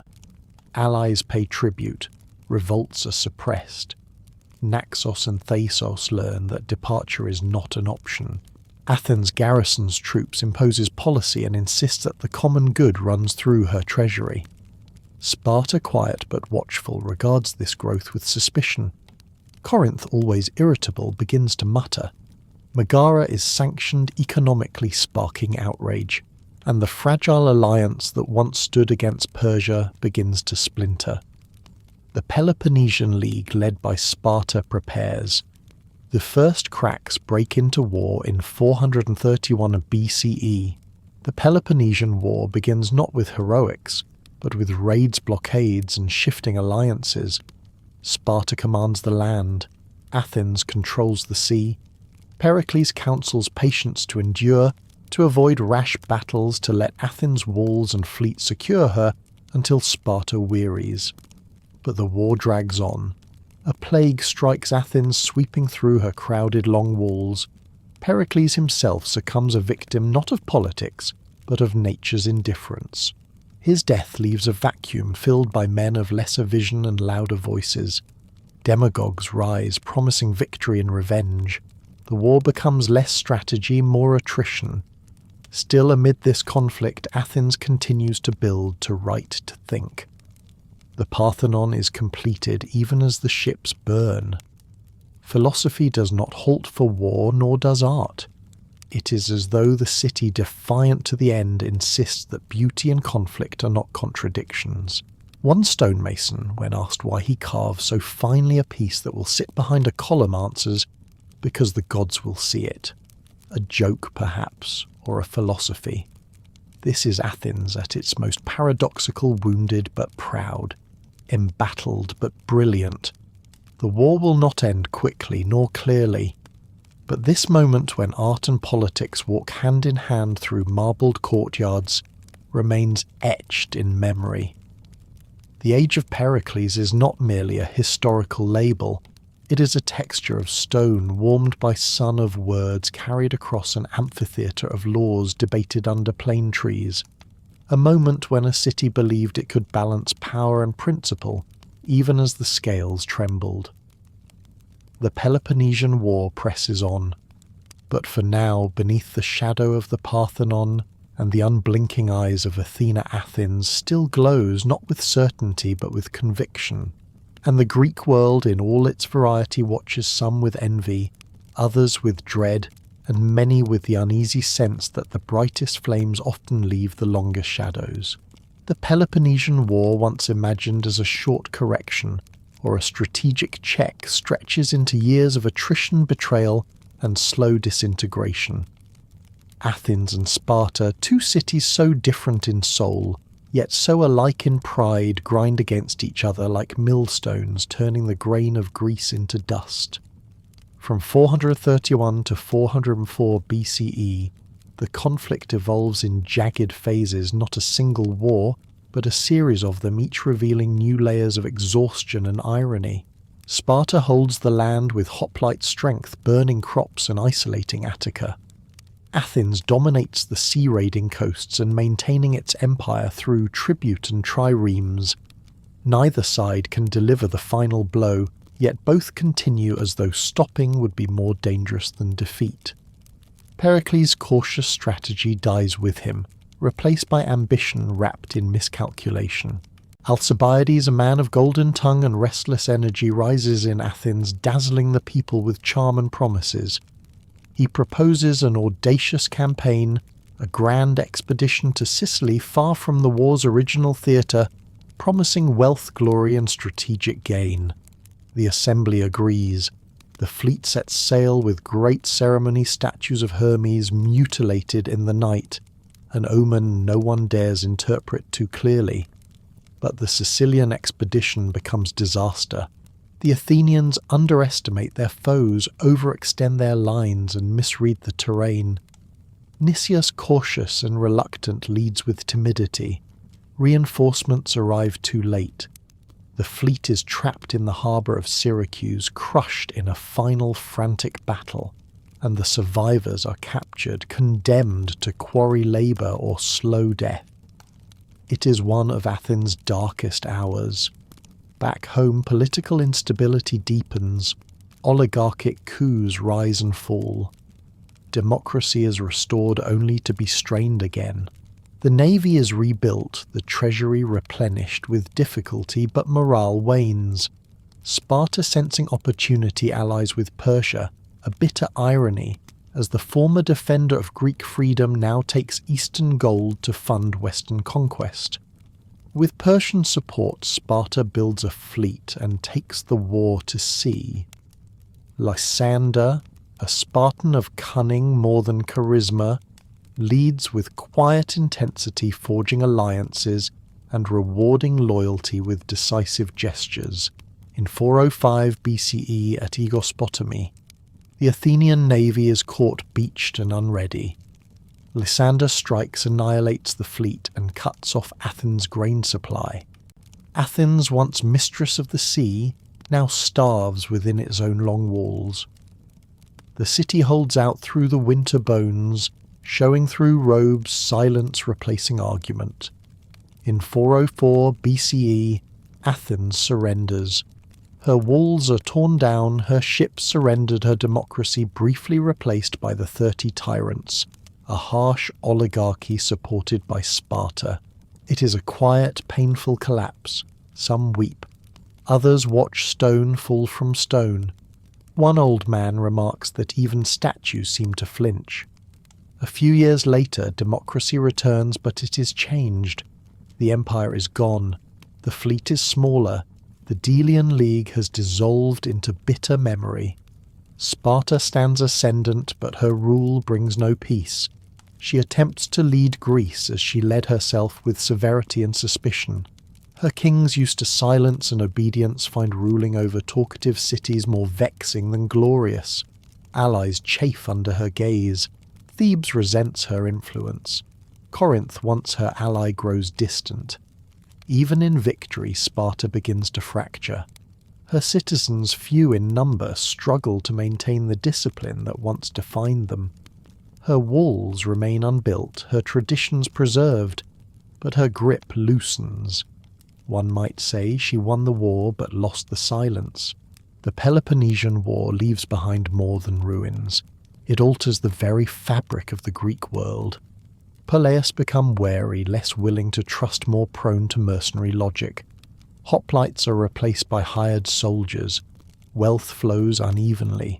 Some cities prosper through trade, others languish under shifting alliances. The sense of shared Greek identity, once forged in fire against Persia, frays into a patchwork of local interests. Even festivals like the Olympics are stained with politics, their truces broken, their victors questioned. Yet amid this fragmentation, thought endures. Socrates continues to ask questions even as the city he once defended grows tired of them. In 399 BCE, he is put on trial, accused of impiety and corrupting the youth. His defence is calm, unflinching, and ultimately unsuccessful. Condemned to drink hemlock, he dies not with rage, but with questions still hanging in the air. His student Plato watches and remembers, writing dialogues that preserve both his thought and his silence. A line from Apology remains, "The unexamined life is not worth living." Some believe Socrates was punished for his ideas. Others believe it was the city still bruised by war lashing out at the mirror he held before it. As democratic as a trial where truth competes with fear, his death marks both an end and a beginning. Other thinkers rise. Xenophon writes histories and travels. Isocrates teaches rhetoric. Diogenes, wrapped in rags and living in a barrel, mocks society with pointed absurdity. When asked what city he belongs to, he replies, "I am a citizen of the world." The idea is new. It will take centuries to catch on.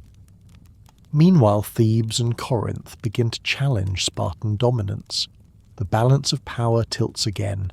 In 371 BCE, at the Battle of Leuctra, Theban general Epaminondas breaks the Spartan phalanx with an oblique formation, a bold, geometrically clever tactic that shatters the illusion of Spartan invincibility. For the first time in centuries, Sparta retreats in shame. Her aura dims, her hegemony collapses.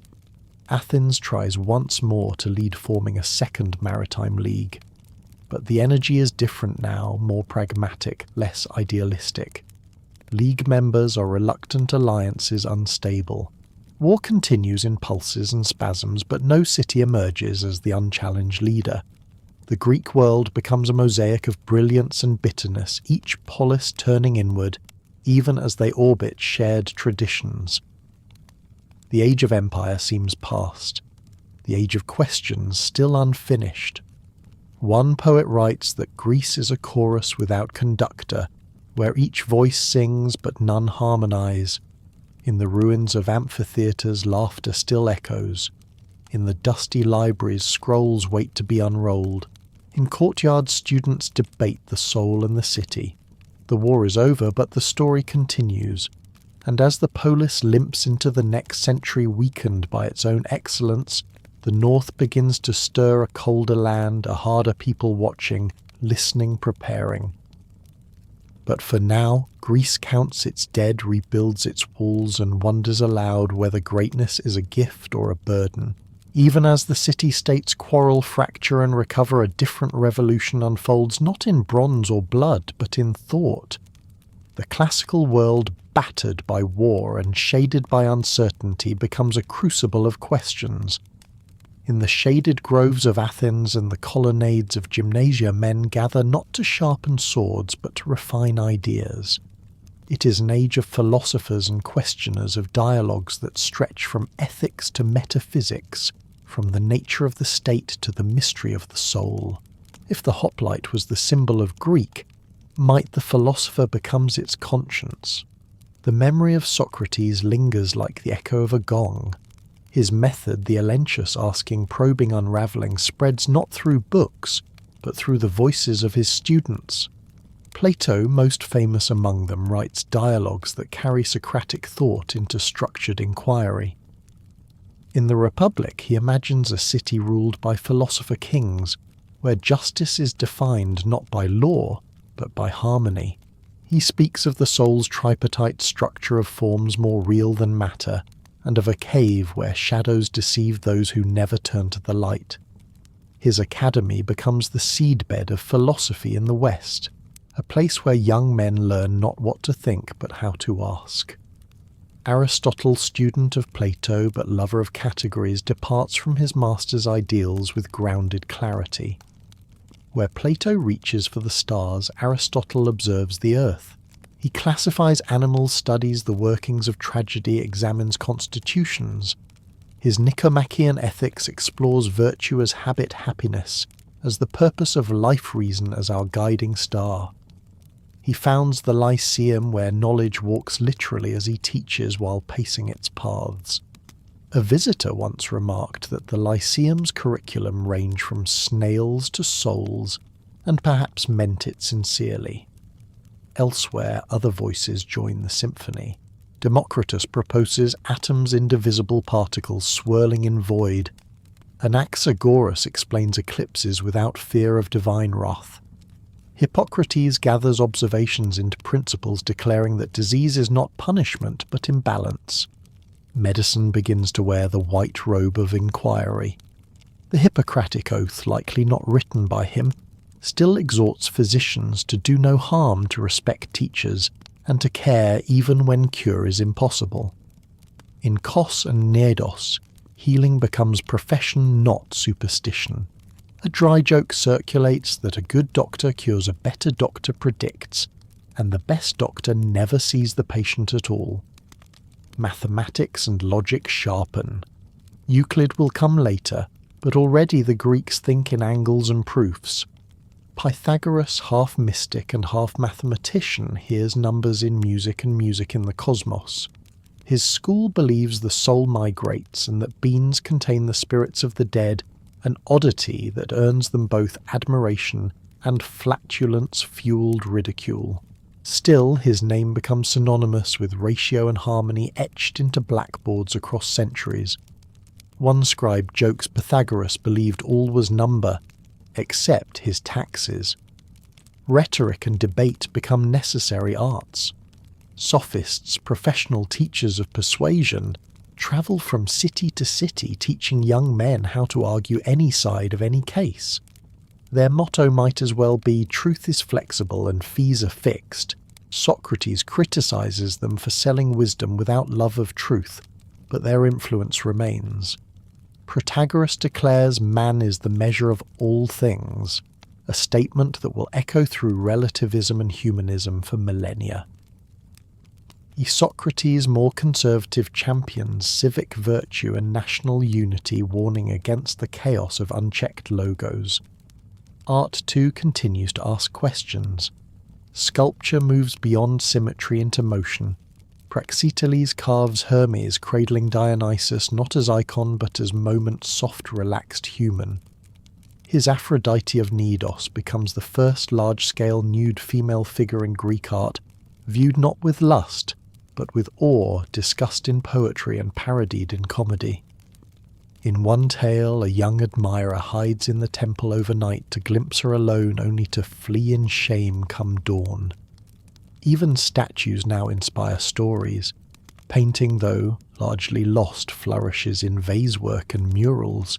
Polygnotus paints myths with layered emotion, portraying not just action but aftermath.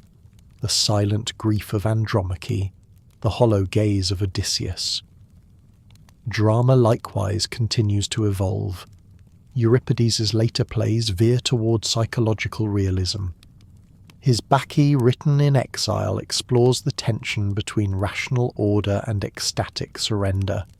Dionysus, both god and stranger, tears Thebes apart not with armies, but with madness. The play ends not in resolution but in broken lineage, a reminder that the gods, if ignored, still sing in the blood. These thinkers and artists do not agree. They argue, contradict, refute. Yet in their friction a civilization thinks out loud. The polis becomes not just a space of law, but a forum of inquiry. The same stones that hosted debates on taxes now host debates on virtue. It is as democratic as a stoa with too many philosophers and only one jug of wine. Ideas cross city walls more easily than armies do. Even Sparta, reticent and rooted, cannot fully ignore the intellectual tide. This flowering of thought occurs in the very years when Greece itself seems most fragile. The Peloponnesian War has ended, but its consequences ripple. Democracy is tested, oligarchies rise and fall, and Macedon's shadow begins to lengthen from the north. Yet the philosophers do not flee. They stay, write, teach. The agora remains loud. The scrolls continue to unroll. Perhaps it is not peace that produces philosophy, but pressure, the need to make sense of confusion, to find order in a world cracked by pride and pierced by war. One Athenian proverb notes, "We are small islands of meaning in a sea of chaos." Another simply says, "Better to ask twice than die once." These thinkers leave behind more than answers. They leave questions so profound that generations will spend centuries not solving them but asking them better. That is their legacy, not certainty, but curiosity shaped into craft. In the quiet corners of Athens, a man leans over a wax tablet sketching a circle. In Delphi, a priestess murmurs riddles. In the Lyceum, a student writes that happiness is found in purpose.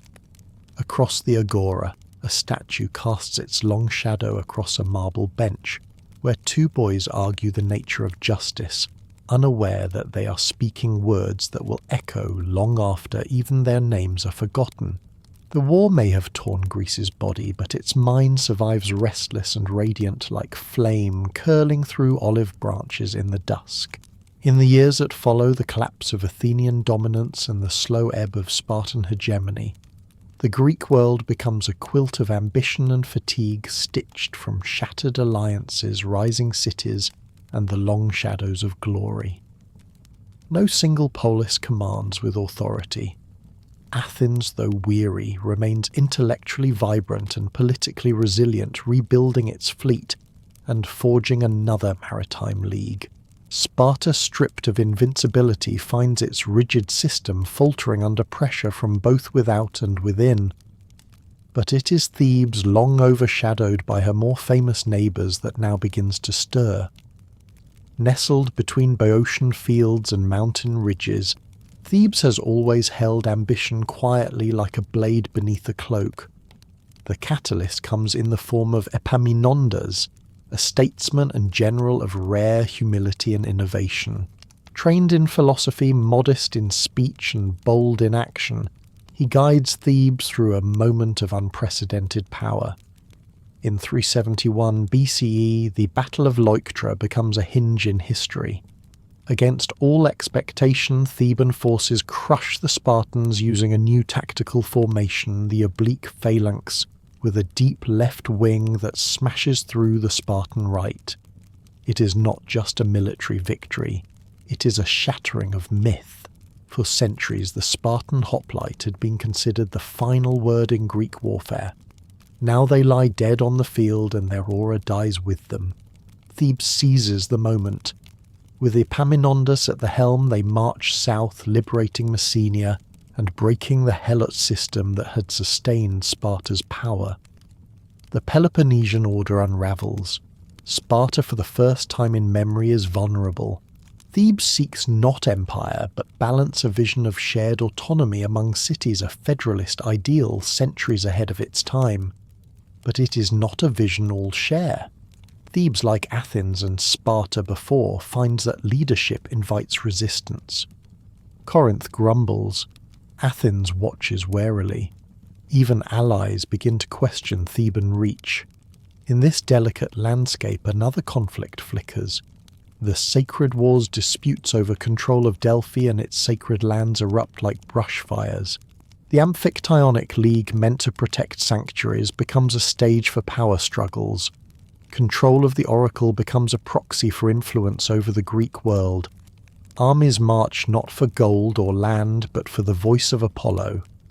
The irony, quietly observed, is that no matter who holds the temple, the god speaks in riddles. The Theban ascendancy, though brilliant, is brief. In 362 BCE, Epaminondas leads a final campaign into the Peloponnese, meeting Athens and Sparta at Mantinea. The battle is fierce, the outcome indecisive, but Epaminondas is mortally wounded. As he dies, he's told Thebes has no successor. His last words, according to legend, are that he leaves behind 2 daughters, Leuctra and Mantinea, the battles that bear his tactical genius. With his passing, Theban power begins to fade. The Greek world once more is left without a centre. Into this vacuum floods disorder. Mercenaries become common. Hoplites now sell their skill to the highest bidder. Alliances form and dissolve like mist. Cities fortify not against Persian threat, but against neighbours and former friends. Politics sours. Philosophy continues to hum, but the rhythm is one of caution. Athenian democracy, though resilient, grows more fragile. Plato, now an old man, writes, "The laws, imagining an ideal city, ruled less by philosopher kings and more by cautious legislation." Aristotle leaves Athens for Macedon, summoned to tutor a prince whose name few yet know. And in Macedon, that northern land long dismissed by southern Greeks as half-civilized, something stirs. King Amyntas III has stabilized his borders. His son Philip II has spent time as a hostage in Thebes, observing, learning, absorbing. Macedon is not yet a power, but it has the advantage of distance, far from the rivalries that consume the south, yet close enough to intervene. Philip watches the cities squabble, the leagues falter, the armies dwindle. He sees not only weakness, but opportunity. For now he waits. But back in the south the mood darkens. Confidence is replaced by nostalgia. Even Athens, that restless mother of drama and debate, feels the weight of fatigue. Her citizens remember the Parthenon not as a celebration, but as a monument to something slipping away. Plays still perform, philosophers still speak, but the polis no longer feels eternal. A fragment of Euripides found scratched into a pottery shard reads, "The city is a man, it grows, it fades, it fears its own voice, and yet life continues. Markets open with the scent of figs and fish. Festivals light the night with torches and flute song. Children recite Homer. Priests sacrifice bulls on stone altars slick with history. Ships still leave Piraeus with amphora stacked like stories bound for Etruria, Egypt and the Black Sea. The sea remains open. The questions endure. The Greeks, for all their splintering, remain bound by language, by gods, by memory. They still meet at Olympia every 4 years. They still ask the oracle. They still debate whether the good life lies in pleasure, virtue, or contemplation. And they still name their children after heroes. Herodotus and Thucydides are now quoted, not merely read. The past, it seems, offers a steadier compass than the present. One dry observation whispered in an Athenian symposium holds that the city-states are like frogs around a drying pond, too proud to share, too thirsty to leave. Another says, "We have perfected thought, but misplaced wisdom. Such reflections do not end the bickering, but they temper it." In some places, local federations form leagues of equals, experiments in cooperation. In others, tyranny returns. Order becomes preferable to eloquence. The chorus of the classical age softens like a lyre strung in a darker key. Still the world does not end, it changes. In Macedon, Philip sharpens his army, reorganizes his state and begins to send envoys south. He builds siege engines, courts, allies, and raises his son to think not as a nobleman but as a world changer. But for now the city-states continue their uneasy dance, weary, wise, brilliant and brittle. The greatness they forge still stands in stone and song, but its certainty has vanished. Thebes is humbled, Sparta is hollow, Athens is thoughtful, tired and unaware that history's gaze has already shifted to the north. In the northern hill country of Macedon, where the air is cooler and the politics once considered rustic, a different kind of leader sharpens his ambitions like a blade. Philip II, son of Amyntas, brother to a murdered king, returns from his years in Theban custody with eyes wide open. He has watched the rise and fall of Epaminondas, seen the weaknesses of the southern Polis, and now governs a realm long dismissed by Athens and Sparta as a hinterland of hard men and crude kings. But Philip is no backwards prince. With discipline and vision, he transforms Macedon from a fractured territory of tribal squabbles into a state with military spine, economic cunning, and diplomatic teeth. His reforms begin with the army. Gone is the traditional hoplite phalanx, rigid and limited by terrain. In its place, Philip introduces the sarissa, a pike over 5 meters long, wielded by professional soldiers drilled to fight as one shifting body. The Macedonian phalanx becomes a bristling forest mobile and deadly, supported by cavalry archers and siege machines of rare ingenuity. He pays his men well, equips them uniformly, and trains them endlessly. War becomes profession, not duty. At the same time, Philip cultivates alliances, marries strategically, bribes generously, and when needed, strikes decisively. His diplomacy is a balance of olive branch and iron fist, and he wields both with finesse.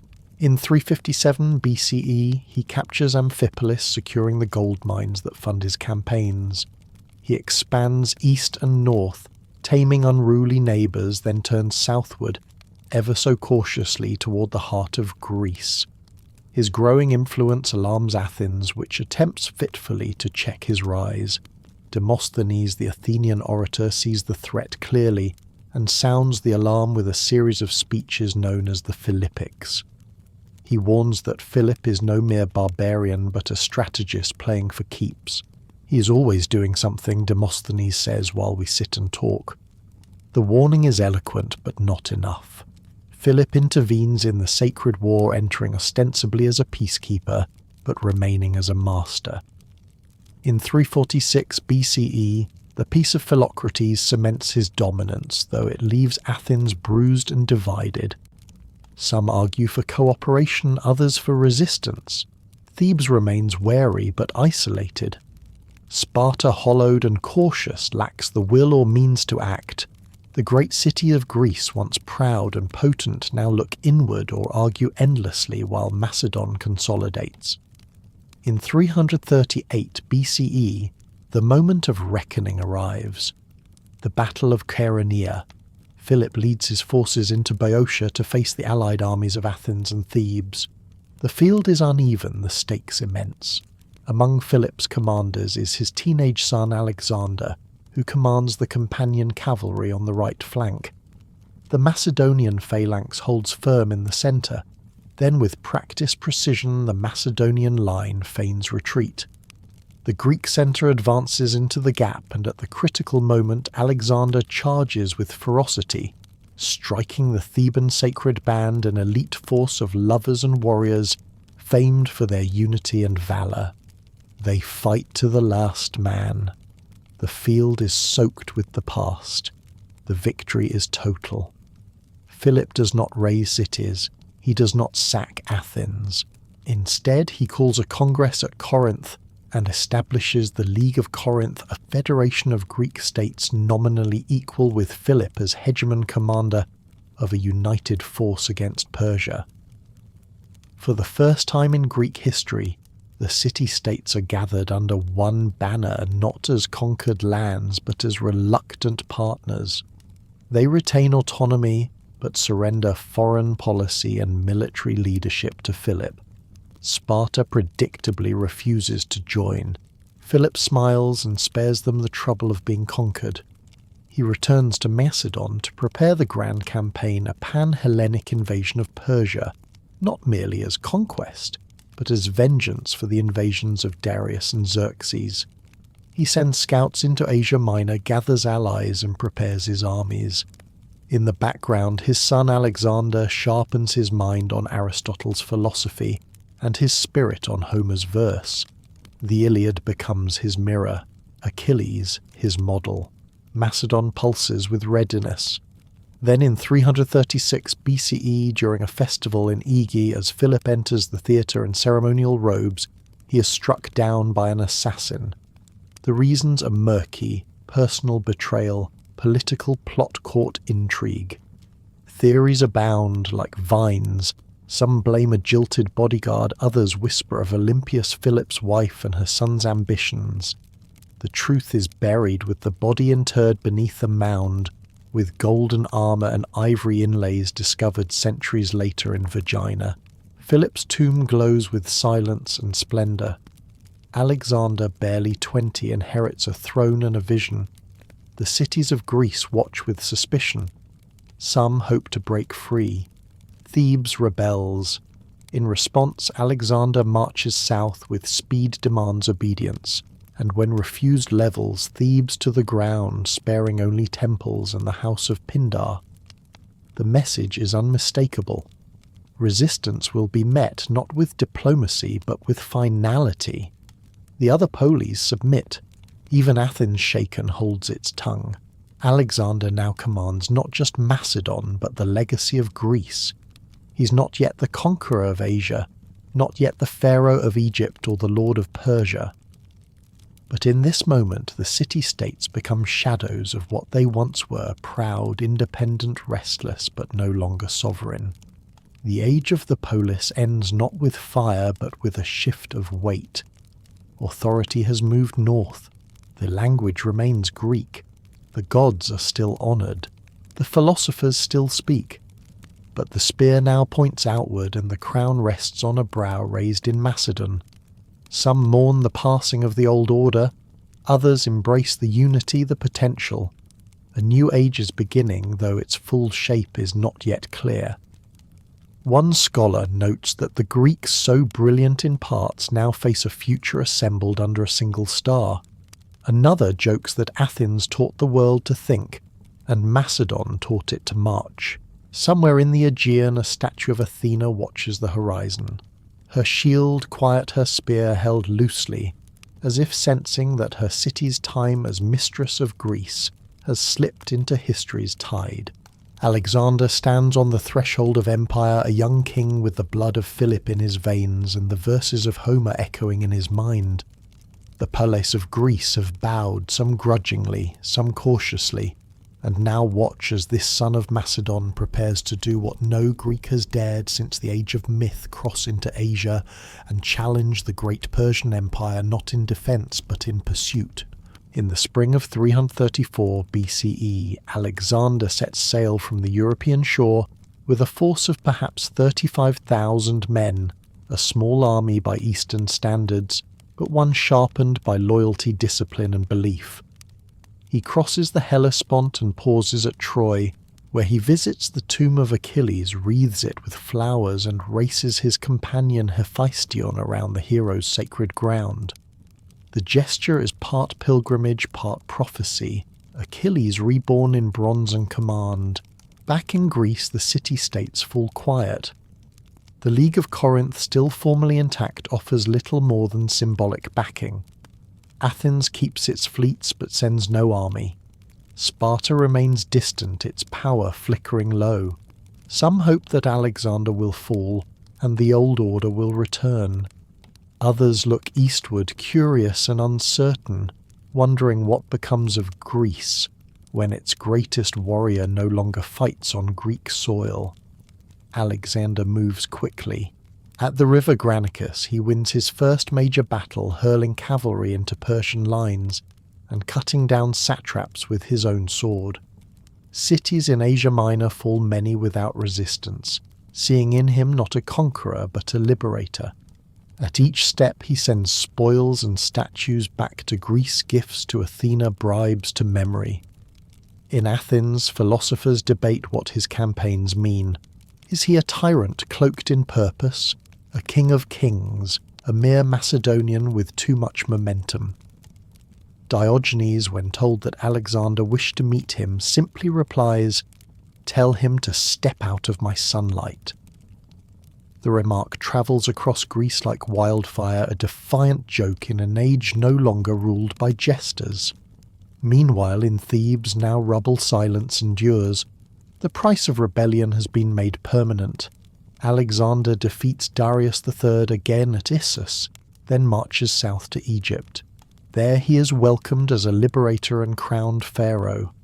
At Siwa, he visits the oracle of Ammon, where, according to later stories, he is told he is the son of Zeus. Whether true or mythologized, the tale spreads. Back in Greece, poets begin to fold his name into verse. Some pray for his protection, others for his return. But the city-states no longer dictate the story, they listen to it from afar.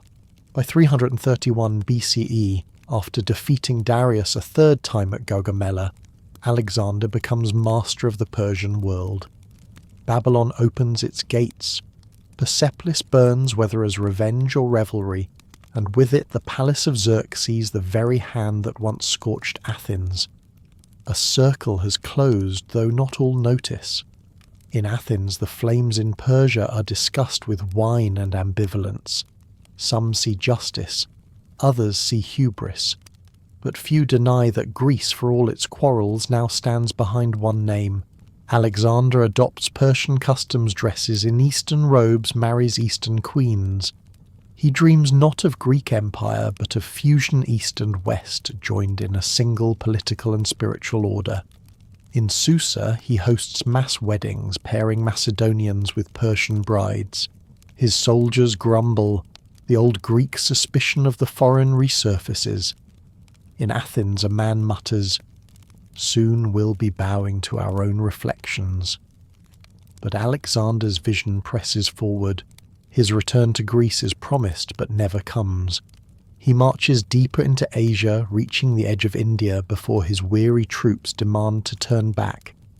In 323 BCE, at the age of 32, he dies in Babylon under uncertain circumstances. Fever poison, exhaustion, all theories remain. The world he has reshaped fractures almost immediately. His generals carve his empire into pieces, each claiming a part of his legacy. The unity he imposed dies with him, and yet the city-states of Greece never again rise to the centre. Their role has shifted. The classical era, that long, brilliant unfolding of polis and philosopher, of drama and democracy, has ended. In its place emerges the Hellenistic world, a realm where Greek culture travels with armies, where sculpture stretches taller, cities grow grander, and philosophy turns inward. Alexandria becomes a beacon. Pergamon flourishes. But Athens becomes something else, not the ruler of Greece, but its teacher. Plato's academy continues. Aristotle's Lyceum persists. The Stoa and the Garden give birth to Stoicism and Epicureanism, both searching not for the good city but for the good life. Drama still plays, statues still rise, but no one mistakes Athens for the centre of power. The age of Pericles is now spoken of with the same hush reserved for legend. The Parthenon stands less a temple than a memory etched in marble.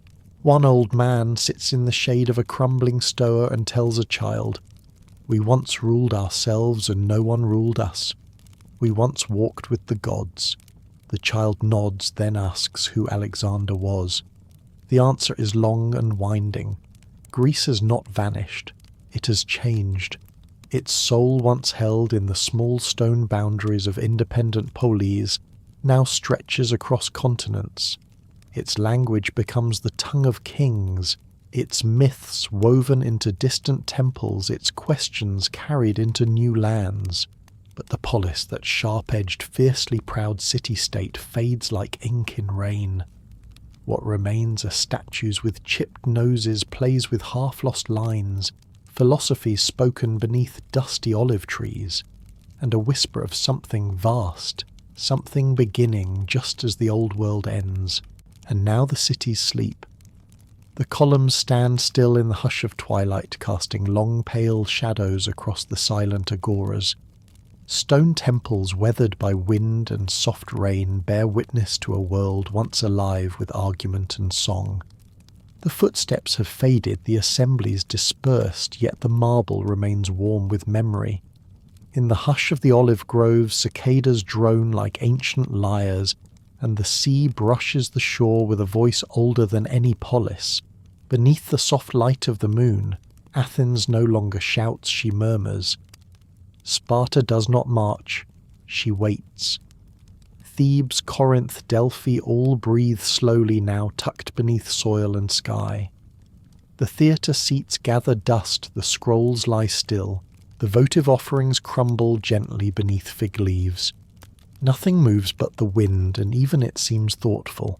Here in this stillness, where the fires of philosophy have cooled and the shields hang forgotten, Greece becomes not a place of power but of memory, a quiet echo between the ruins. The gods remain as they always have, patient and unreadable, seated behind thin clouds. No final curtain fell. The chorus simply walked away, and what was once shouted beneath painted porticos is now whispered through cracked stone and falling dusk. There is no ending, only the slow turning of time from Minoan frescoes to Macedonian banners, from hoplite shield to scholar's scroll. And in that turning, in that long, slow arc, the story becomes a lullaby of marble olive trees and fading stars.